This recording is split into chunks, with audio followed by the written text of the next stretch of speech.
Genesis 31. Jacob heard that Laban's sons were complaining. Jacob is now a rich man, and he got everything he owns from our father. Jacob also noticed that Laban was not as friendly as he had been before.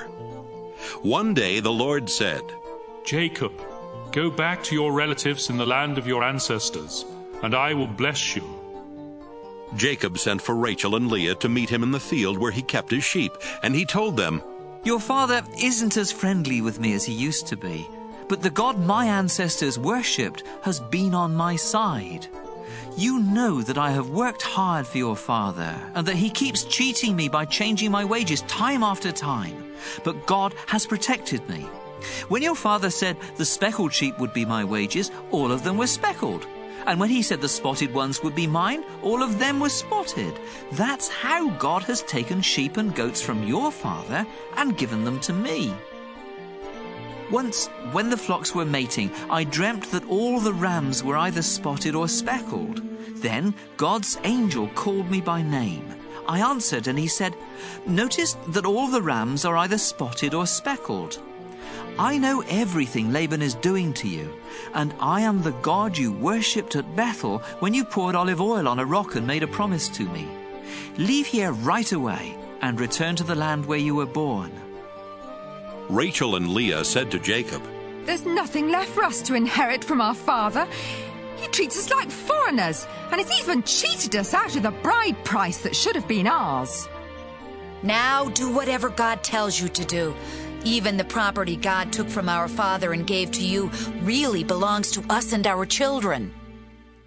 Then Jacob, his wives, and his children got on camels and left for the home of his father Isaac in Canaan.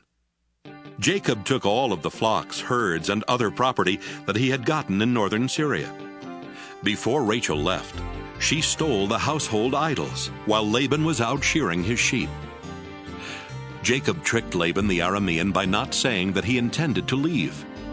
When Jacob crossed the Euphrates River and headed for the hill country of Gilead, he took with him everything he owned. 3 days later, Laban found out that Jacob had gone. So he took some of his relatives along and chased after Jacob for 7 days before catching up with him in the hill country of Gilead. But God appeared to Laban in a dream that night and warned, Don't say a word to Jacob. Don't make a threat or a promise. Jacob had set up camp in the hill country of Gilead when Laban and his relatives came and set up camp in another part of the hill country. Laban went to Jacob and said, Look what you've done! You've tricked me and run off with my daughters like a kidnapper. Why did you sneak away without telling me? I would have given you a going-away party with singing and with music on tambourines and harps. You didn't even give me a chance to kiss my own grandchildren and daughters goodbye. That was really foolish. I could easily hurt you, but the God your father worshipped has warned me not to make any threats or promises. I can understand why you were eager to return to your father, but why did you have to steal my idols?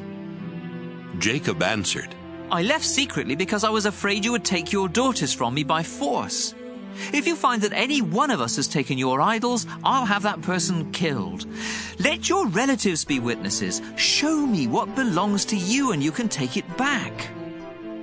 Jacob did not realize that Rachel had stolen the household idols. Laban searched the tents of Jacob, Leah, and the 2 servant women, but did not find the idols. Then he started for Rachel's tent. She had already hidden them in the cushion she used as a saddle and was sitting on it.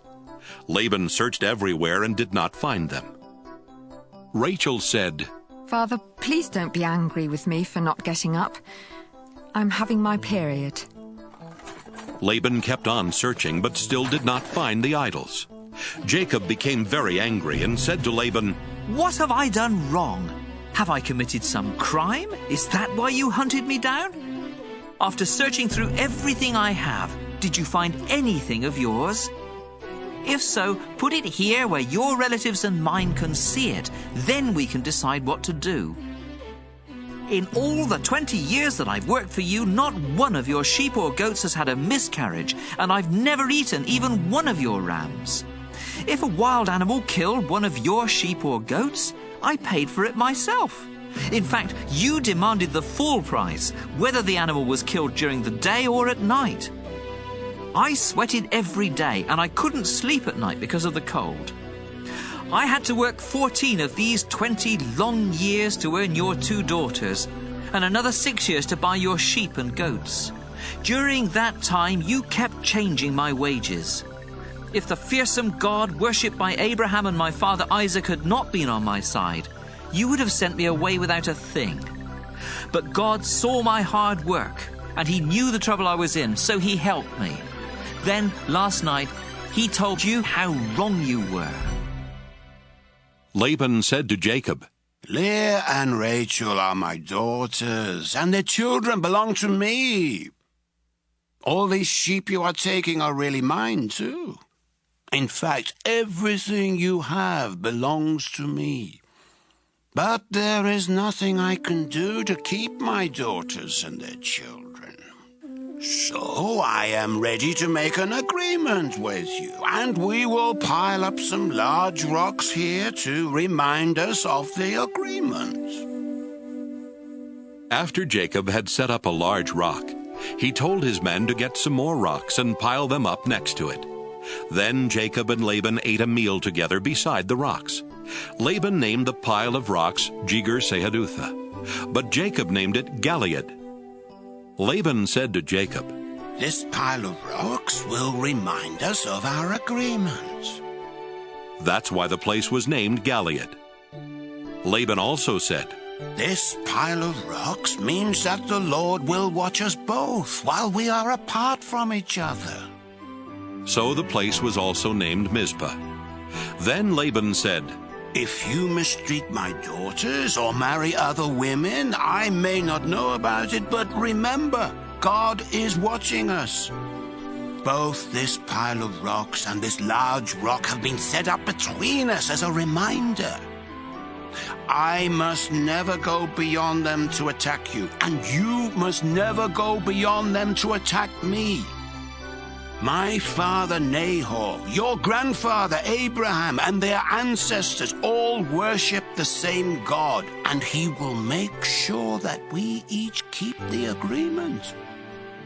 Then Jacob made a promise in the name of the fearsome God his father Isaac had worshipped. Jacob killed an animal and offered it as a sacrifice there on the mountain, and he invited his men to eat with him. After the meal, they spent the night on the mountain. Early the next morning, Laban kissed his daughters and his grandchildren goodbye, then he left to go back home.